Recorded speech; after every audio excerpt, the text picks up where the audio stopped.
Hi and welcome back. On this video, I want to talk about the Practice Ready Assessment Program in Manitoba, okay? So Manitoba has a Practice Ready Assessment.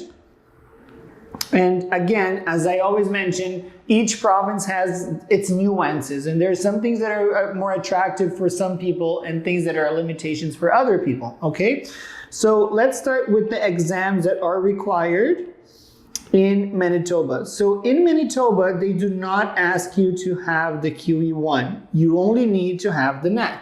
So remember that BC and Alberta, you need to have the QE1, but you don't need NAC? Well, in Manitoba, it's the opposite. You need NAC, you don't need the QE1.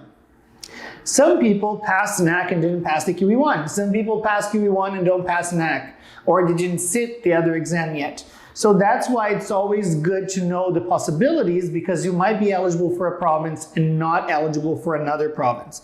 So in Manitoba, the exam that is needed is NAC, and they do not accept the QE1 alone when you're applying for the Practice Ready Assessment.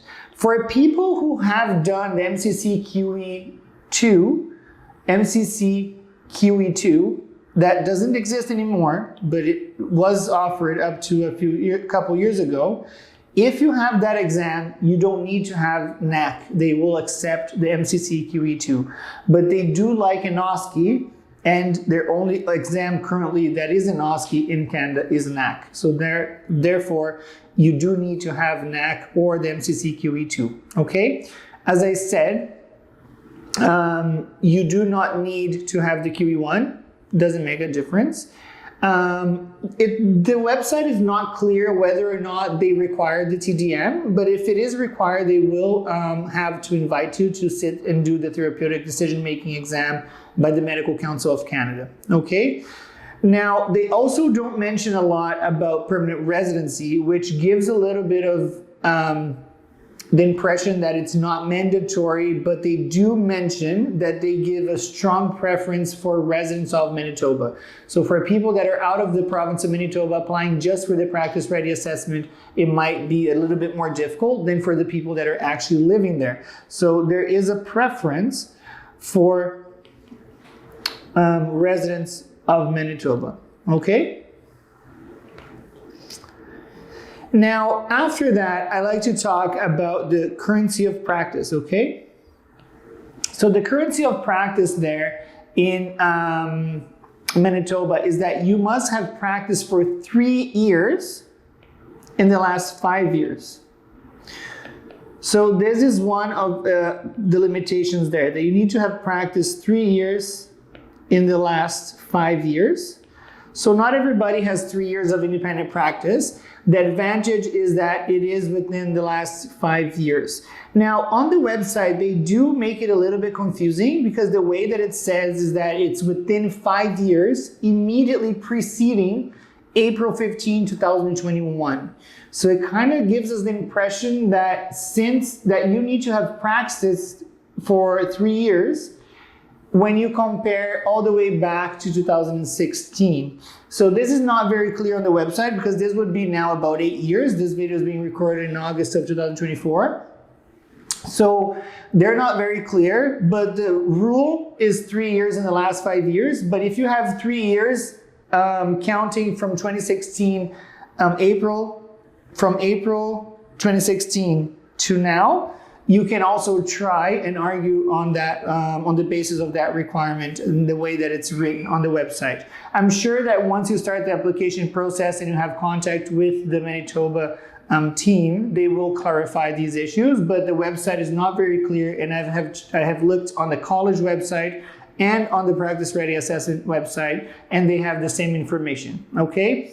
Now, the advantage of Manitoba is that they accept 2 situations.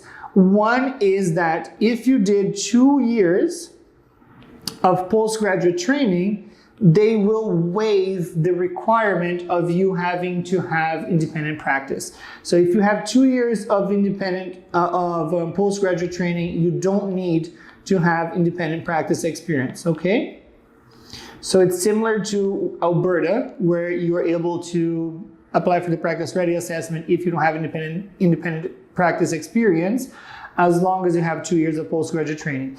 Now, they also accept only 1 year of postgraduate training, such as internship. However, then they do require that you have 3 years of independent practice experience. Okay?